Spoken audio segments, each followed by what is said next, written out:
There are many different technologies on the market for counting people, some based on video image processing. In order to obtain high counting accuracy with video camera-based sensors, good lighting of the scene is required. In addition, a number of other conditions and tuning must be provided.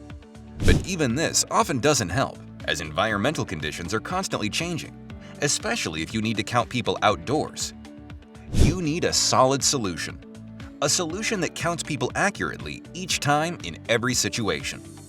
Is it possible? Of course, yes. SensMax brings the newest TAC-B 3D-W sensor, which uses radar technology operating in the millimeter wave range. It's the most advanced technology for the robust tracking of moving objects. SensMax TAC-B 3D-W sensor enables reliable tracking even in poor visibility and low light conditions, regardless of weather conditions. The sensor has easy installation on a wall at a height of 2 to 3 meters above the floor.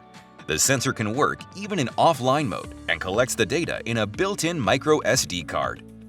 Support of the open MQTT protocol allows the sensor to be used in any of your applications.